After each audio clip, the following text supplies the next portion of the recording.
Good evening sa mga kababayan kong Pilipino. Nandito na naman tayo this short period. Nandito yun si Press Secretary, nandito si General Galvez, General Lorenzana, General Anyo, Secretary Extraordinary Carlos Dominguez III, Bongo, beyond compare, the most active. Alam mo, trust is not, it's not press release. Si Secretary Doki po, nakita ko na siya kasi nagtrabaho rin ako kay President Gloria Arroyo noon. Ako yung consultant for public order and security. And I used to come here in Malacanang whenever we are called. Nakita ko to si Secretary Doc in the many meetings that we had. Nakita ako siya nagtatrabaho. Ngayon nagtatrabaho yung tao. Noon ako nakita na incompetence. Hindi ko siya kunin na secretary again for the second time under me. Secretary of Health. Itong COVID na ito, kaya nga pandemic eh. Nobody but nobody dito sa mundong ito was really over prepared for it. Yung pandemic, it comes about once in a century. Kaya walang hospital, magawa ka ng limang hospital in anticipation of the next. Hindi ganun yan eh. Yung sakit na ordinaryo, then you make your actuarial computation, maybe how many. Yun yung sa insurance, yun actuarial. Sila yung mag-compute kung ilan ang mamatay, ilang flu coming in, tapos ilang H1N1. Pero hindi natin akalain na in 2 days' time after the warning was given by the WHO na it is a virulent, fast-moving microbe, and we were all advised to take precautions. Me here, I immediately convened the IATF right there, and then we organized ourselves into a body, a working body to deal with the problem. Wala tayong preparation na ganito. Now, yung general quarantine talaga lahat. Ang Maynila and the rest of the greater Manila area, there was a substantial compliance. I wouldn't say that there was no violation. There were violations, but not in a scale I saw in other places. Na kamong mga Cebuano, masuko mo ingon ko gahi mo ulo. Actually, ayaw mo ka-insulto kay Cebuano ko. I am a Cebuano. I come from Danao, Cebu. Ka mga Bisaya talaga, baski sa Davao, yung mga Bisaya doon, ang titigas talaga ng ulo, hindi mo pasunod. Yan ang totoo. Yan talaga, prangkahan ko kayo. Magalit kayo, suko muna ako. Di masuko, pag ko ninyo. Sinabi na eh. And I could, do not F with me. Because nanonood ako ng government stations. Kinukuha lahat yung Talisay. Talisay was like a marketplace every day. Nagiinuman ka dyan, nagsusugal. Almost nonchalant of the dangers that were rolling around. Ayaw ninyong maniwala. Ngayon kito, bakit marami? Well, one of the reasons, really, I would say, even without consulting the body, because you did not follow rules. Hindi ganun karami yan. You have the highest. Cebu is now the hotspot for COVID. Bakit? Wala mong sunod eh. Marami sa inyo hindi sumunod. Kaya huwag ninyo akong magalit-galit kayo sa akin.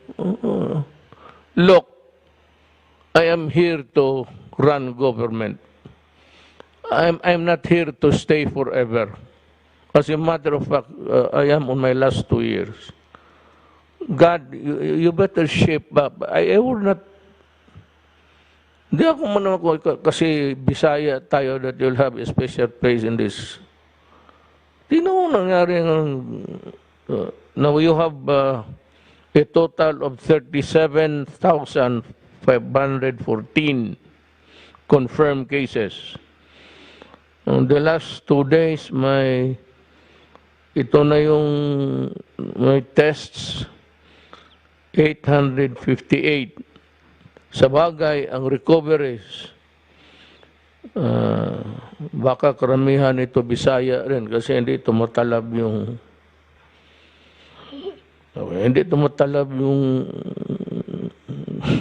coronavirus.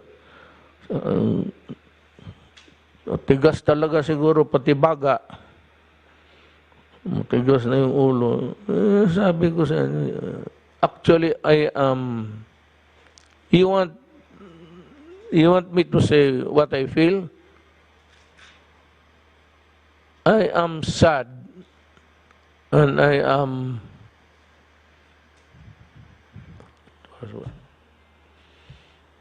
para akong nawalaan ng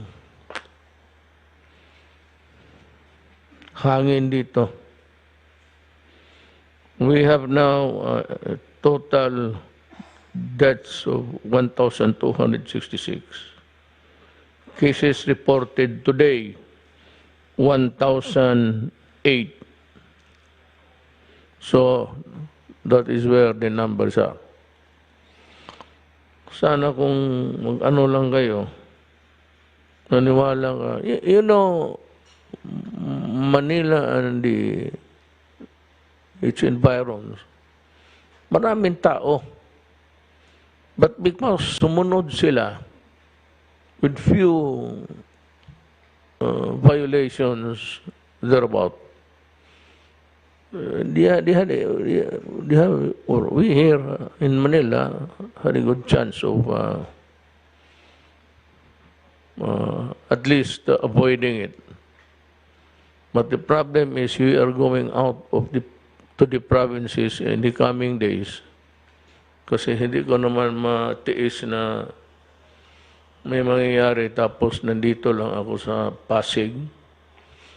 Kasi kung maglabas ako dyan sa harap ng opisina ko, yung building, nandito ako sa kabila on late afternoons when the sun begins to set. Lumalabas ako dyan sa riverbank, then I inhale fresh air. So, ang Pasig mismo does not give you any relief. So polluted, I don't know why. I decided to disband the Pasig Commission. The Pasig Commission and allied agencies doing the same work. It is better done by General Simato. At least nalinis niya yung, at least ang basura. Not really clean, because you cannot wash with water. You wash and wash. Water cannot wash water. Unless you have, other things there. Filtration and everything. But yung, nawala na yung basura na, or, we're just swimming with the, like a flotsam. Kaya ganun ang nangyari sa atin. But we will try to, I sent General Simato there, not to take over. He is not a medical man. Not to do anything but just to observe and do the critical thinking. Tapos, kung ano ang nakita niya, pagbalik niya, magsabi siya, baka kulang dito, kulang doon. But for the things that we can really afford, and which we had at the time of the outbreak, okay man tayo. But yung sabihin mo the sheer number, epidemic is local, national yan. Pandemic is, it traverses boundaries. The whole of the planet Earth yan. So walang preparado dyan. America is suffering anong tawag nitong, parang nag-relapse. And they are having problems now, this time in Florida. China also had a relapse. And some other countries, Brazil, as I have in the past said that itong Brazil, I've been to Brazil, maraming tao. Tsaka dikit-dikit din, just like our Philippines. Sabi ko, pag ganito ito, pag tinamaan yan, delikadong lugar yan. True to my, hindi naman sana, I did not, it was not meant to wish you ill will, but I was just also trying to figure out how it would impact on places like the Philippines, yung ating mga kapatid na sa squatters area. By the way,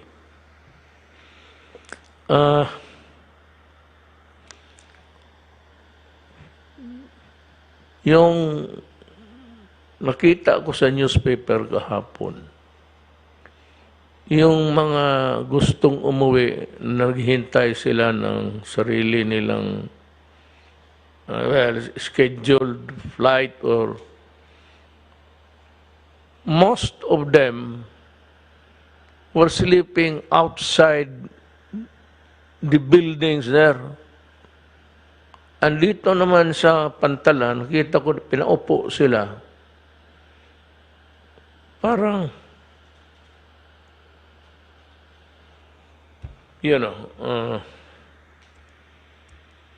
as I said, our job is to, I'm now addressing the body. But that is really intended for all.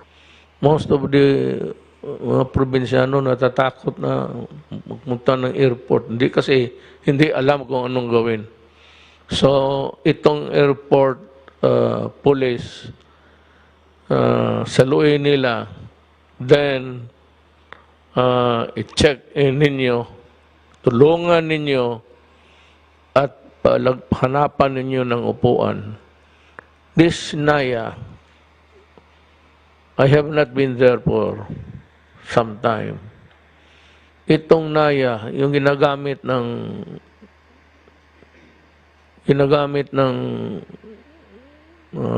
Cebu Pacific, yun ba yun, Bong? Dati pa rin.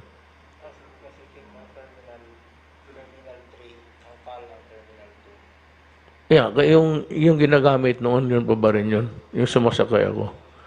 Alam mo, I'd like to call the attention of Secretary Tugadi. Art, alam mo yung airport na yan, kung sino nag-design na yan, gago. Bihin mo sa kanya, walang upuan.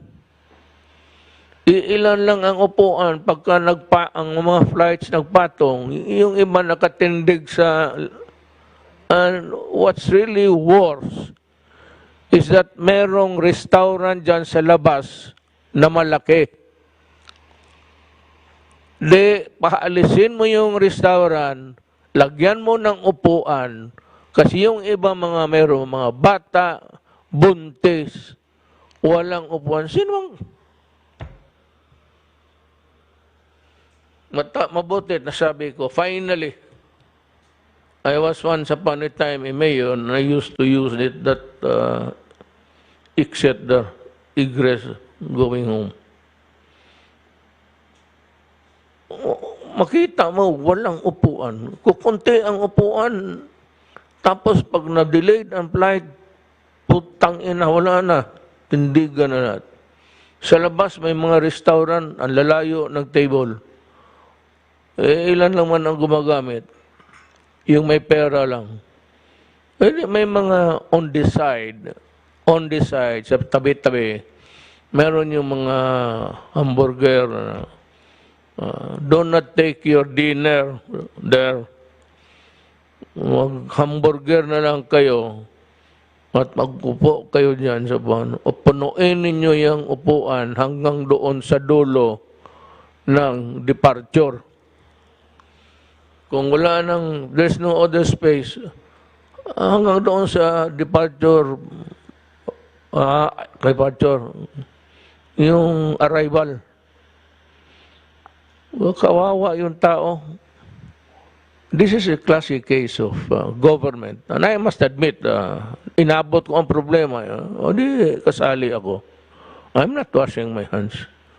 This is a failure of government neglect or simply not using. Kasi sino ang gumawa niyan? Maglakad ka pa.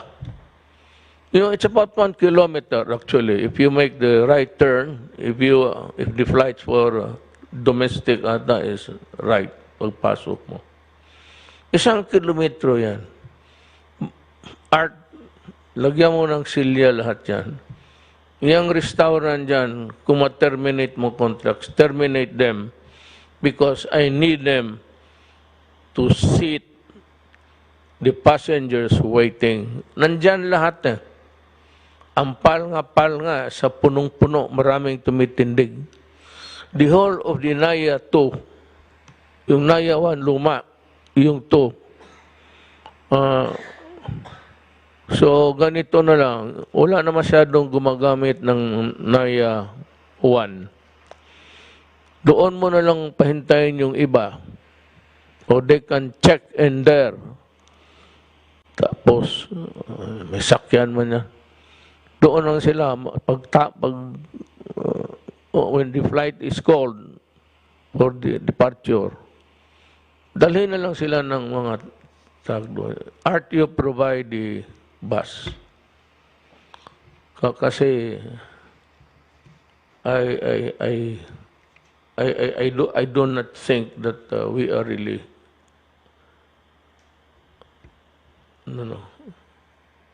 in parity of the needs. Not in parity with, in parity of the needs. Ang services must be in parity of the needs of the people. Yan ang naano ka dyan. 1 kilometro yan. Pagpasok mo. Kung maglakad ka, then may mga restaurant. Ilan lang yan. Yung mga protestant, pwede rin. Kung papayag ang quarantine na opisina. So, yun. It has been bothering me the whole night. So, yun ang ko. Butit na alaala ko. let's go back to this COVID. Saan na ba tayo? Magdating tayo nito sa influenza. Saan na ba tayo doon sa putang inang COVID na to? Cebu. Oo, mga Cebuano, ayaw mo kasuko na ako. Ako gatrabaho lang, ginabadlong tamo ni Adto. Suberbiyo mo eh. Dili tanan. Pero, naagid sa inyo, tatalisay. Surte mo kayo. Ako'y na mayor talisay. Buk tanat. Tang ina ipresa. Kanang presuhan sa talisay, isulod tamot tanan diha. Magsud. Dili mo mutuo eh. Itong Pilipinas, mahirapan tayo maggalaw. Simple, kasi walang sumusunod. Ngayon may announcement si Secretary Duque. Sir, you can go ahead. Magandang gabi po sa inyo, Mr. President. At ang akin pong iuulat ngayon, Mr. President, ay ang batay po sa rekomendasyon ng IATF at sinang-ayunan po ng ating Chief Overseer ng Pandemic COVID-19 Outbreak Response sa Cebu City, si Secretary Roy Simatu, ay ang Cebu City ay mananatili po siya sa ilalim ng Enhanced Community Quarantine. Ito po yung pinakamahigpit na klase ng ating pong community quarantine. At ang susunod naman po ang GCQ na may kaunting pagluwag sa mga maraming mga pinagbabawal, ang mga sumusunod na mga lugar, ang mga probinsya, ang mga highly urbanized cities and independent component cities, ang NCR, ang Benguet, ang Cavite, ang Rizal, Lapu-Lapu City, Mandaue City, Leyte, Ormoc, Southern Leyte, at sa loob naman po sa Cebu Province, ang mga sumusunod ay sumasailalim sa GCQ, Talisay City, Minglanilla, Consolacion. At matapos po dito, sa dako naman ng MGCQ, or Modified General Community Quarantine, ang mga sumusunod po ang sumasailalim sa pangatlong classification na ito.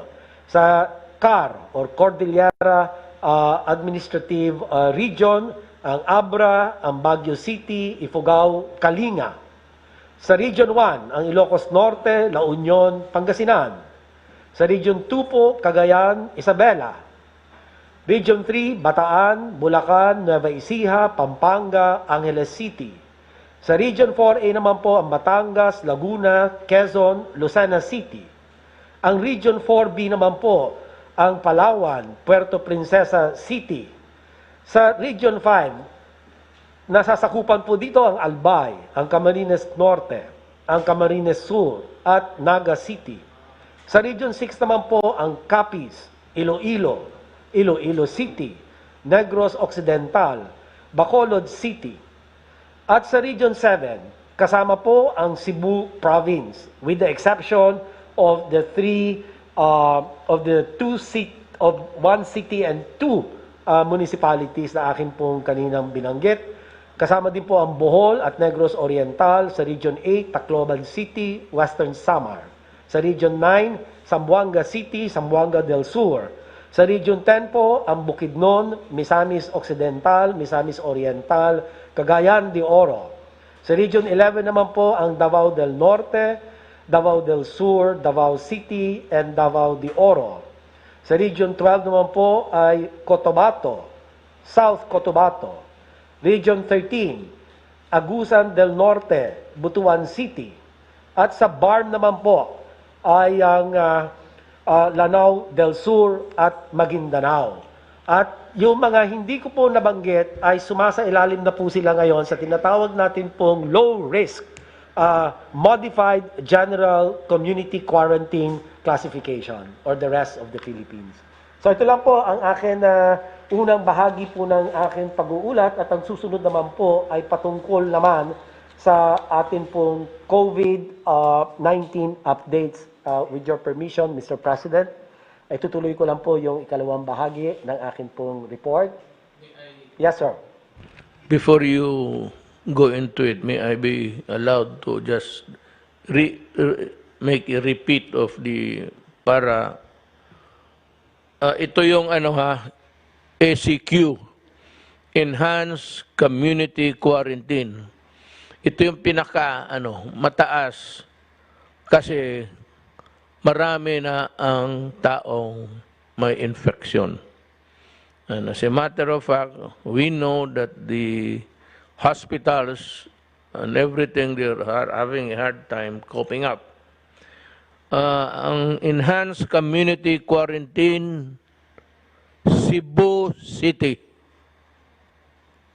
Kayo lang. Ang general community quarantine, this is di masyado, is the National Capital Region, Benguet, Cavite, Rizal, Lapu-Lapu City, Mandawi City, Leyte, Ormoc, Southern Leyte. Sa Cebu Province, Talisay City, Minglanilla, and Consolacion. Now, dito sa Modified General Community, ito yung stricto yung local system doon. I will read it from 1 to 14. Makinig kayo, ha? Sa Abra, Baguio, Ifugao, Kalinga. Region 1, Ilocos Norte, La Union, Pangasinan. Region 2, Cagayan, Isabela. Region 3, Bataan, Bulacan, Nueva Ecija, Pampanga, and Angeles City. Number 4, Region 4, Batangas, Laguna, Quezon, Lucena City. Region 4B, Palawan, Puerto Princesa City. Region 5, Albay, Camarines Norte, Camarines Sur, Naga City.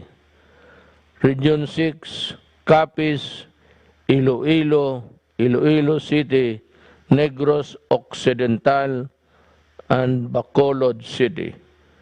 Ang Region 7 is Cebu Province, Bohol, pati Negros Oriental. Do not confuse dito Cebu. Yung isa, yung doon sa pinakadulo, pinakamataas, Cebu City. Malaki ang Cebu. Cebu City lang ang kasali. Nagsusolo siya. So, Tacloban, Zamboanga, Bukidnon, Davao del Norte, Davao del Sur, Davao City, Davao de Oro. And Region 12 is Cotabato and South Cotabato. Region 13, which is really sa Caraga ito, Agusan del Norte at Butuan lang. Ang Sabarn, Lanao del Sur and Maguindanao. Ngayon, dito sa panghuli, yung Modified General Community Quarantine, that this applies for the rest of the country. O, klaro. You can take. Maraming salamat po, Mr. President. Secretary Sani Dominguez is here to discuss with us how to open up the economy and balance our health and economic objectives. Thank you, Mr. President. The Philippines came in with a strong economic fundamentals to address the pandemic. Number one, our growth has been 6.6 on the average, 6.6% per year, on the average from 2016 to 2019. It was supposed to be an upper middle income country by this year, prior to COVID-19, but we won't make it. Low to stable inflation. The inflation from 2016 to 2019 has been about 3% on the average, which is exactly where we are predicting, where we wanted it. We were in a strong fiscal position. We had the highest revenue and lowest debt as a percentage of GDP. The the Build Infrastructure Program doubled as a share of GDP compared to the past 5 decades. We averaged 4.5% of GDP in 2019. On the average was only about 2% for 50 years of GDP. That's spending on infrastructure. We had the highest credit rating ever. We got BBB plus, and in one rating agency, the Japanese rating agency, we are actually A minus. We had the lowest unemployment of 5.3% and underemployment of 14.8% in January of 2020, and the lowest poverty incidence of 16.7% ever in the Philippines, starting on 2018. So you promised when you came into office that we would lift 6 million people out of poverty by 2022. We achieved that in 2018. Our poverty rate when you came in was 23.5%, and by 2018 it was 16.7%. And the dotted lines are what we were projecting. So we have to face the new reality. The reality today is that the virus is not going to go away, and we will have to live with it for a long period of time. So far, that's the story, Mr. President, and I really believe we really should begin opening. You know, you put NCR, Calabar zone, that is where the economy is based. About 60% or 67% of our economy is based on that area. That should move more to the MGCQ as quickly as possible because people have to start working. Of course, for me, if we should monitor it on maybe on a barangay level, and if you know the cases go up, just close it down. But do it on a place to place, and do it also on a company to company basis. So if the company has a big spike, close them down also. Thank you, Sani. Salamat. So, mga kababayan ko, we made this program for you on a regular basis, explaining to you the wherewithals and all of how government is responding to the crisis and how it has also eaten up a lot of our money in the economy. So, alam ninyo, dublado ito. Now, the only thing that can really prevent it is to stop COVID or minimize COVID. Wag na lang sana na madagdagan. And the answer is really up to you. Kung gusto mo magkasakit, lumabas ka. I do not think that I would like the idea of you being picked up and detained for just going out when it is prohibited. It's just a matter of fancy or If it is really an emergency, the law enforcement will understand it. Pero kayo mismo, simple lang ang hinihingi ng gobyerno. Kung maari lang, lalo na sa mga matatanda, huwag na ho kayo munang lumabas. Nakita namin na yung mga bata, there's a low rate of young people being infected. Maybe it has something to do with really the constitution of the body. Kagaya namin. Sa itong table na ito, wala na masyadong stable Pag nadapuan kami niyan, finish, no more. So, wala na tayong program. Ibang format na naman kung saan. Pero hindi na ako. Ang hinihingi lang namin is buhayin mo sarili mo. At ikaw lang ang makagawa niyan. Buhayin mo ang sarili mo at huwag mong idamay ang mga kapwa tao mo. Because if you go out, there's a chance that you get the COVID and then infect somebody else. So, yan and then that is why it's called epidemic or pandemic. Kasi palipat-lipat, pasahan lang. Not really kung may ubo siya. Kung nakatabi kayo, tapos asymptomatic siya, tapos you maybe catch the breath, the deep breath of your next, your neighbor there, your seatmate, baka makuha mo. So, ang the best, lalo na sa mga tatanda, is stay home. Mga bata, stay home rin because you cannot afford the risk of getting sick. Alam mo, totoo lang, maniwala lang kayo sa gobyerno. Hindi na lang para sa amin. If you are really that sick in the mind, well, think of your fellow men. Huwag na lang ikaw, kasi baka ikaw pa ang maging career. So yan na lang, huwag na lang ikaw kung ayaw mo talaga. So yan,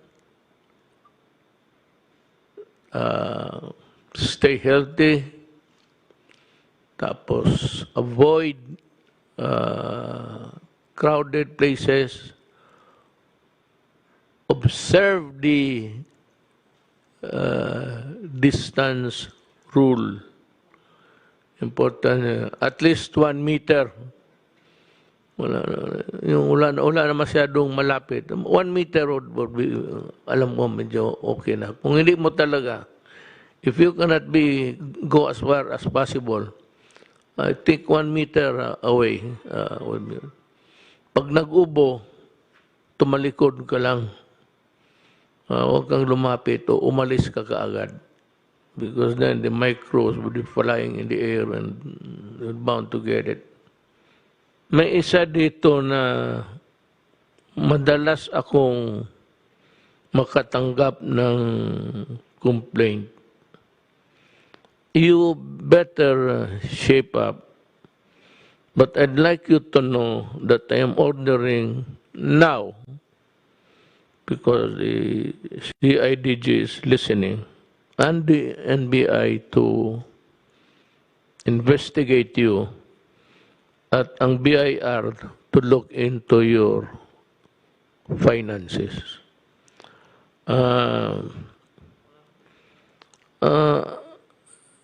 Yung mga padala, nawawala, tapos yung pagdating, pinapalitan, wala ng laman. I am not condemning you now. I am not also insinuating that you are liable or guilty of doing it. It would depend greatly on what is the result of the investigation. JNT po, sir. JNT. JMP. JNT, sir. JMP. T, sir. T. Tango, sir. Ah. JNT. GMT.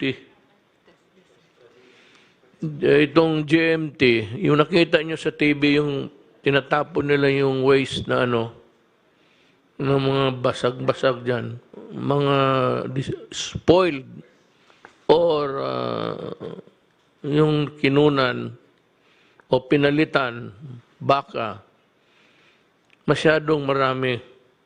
Kaya mga Pilipino tuloy, pag magpadala gamitin ng GMT, trusting that itong mga bagay na ito dating, ang gumagamit pa naman mga ganun, yung mahirap. May padala. It's not really one or two incidents na tinapon ninyo. Hindi masyado yung sa the handling of the cargo. It's the lost cargo or cargo na pinalitan ninyo. As a courier, a company registered as a courier, I would like to, because of the so many complaints, but I will close you down. Sigurado yan. Sasarahan talaga kita, whether you like it or not, after the CIDJ and the NBI would finish their investigation and would point a liability sa inyo. Siguraduhin lang ninyo. And yung lahat naman na may reklamo, go to the nearest, punta kayo sa police, hanapin ninyo yung merong opisina yan ng nakakalat yan. Police agency yan. Sabihin ninyo paturo kaya, then file the complaint there, ang inyong affidavit. At tapos tignan ko, if I'm satisfied na medyo may kalukuhan, sisirahan ko kayo. And I will file charges also. Yan lang siguro, mga kababayan ko. And I said I have brought out the things that are needed to be known today, and I will continue to call the attention of anyone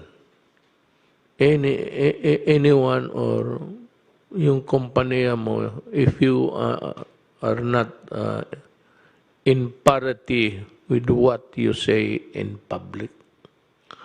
Yung warranty mo sa public, yung courier na your cargo will arrive safe and sound. Better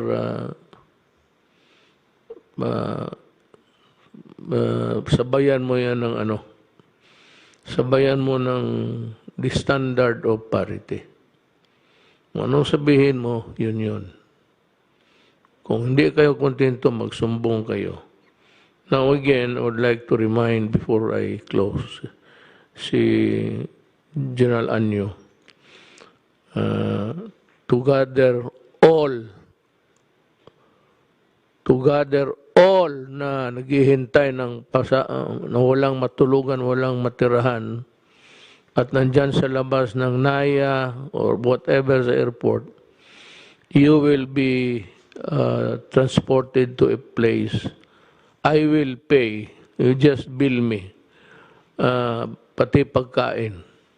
Hindi naman pagkain na maghanap lang ng yung mga karinderya dyan kasi baka budget magreklamo. Huwag kayo magkain ng mahal-mahal kay hindi panahon na ito ngayon. We are in a crisis and let us keep our senses close to the ground. So, maraming salamat sa pagkinig ninyo, and I'd like to thank the people here who spent almost so many hours just listening and giving you the proper advice. Salamat po.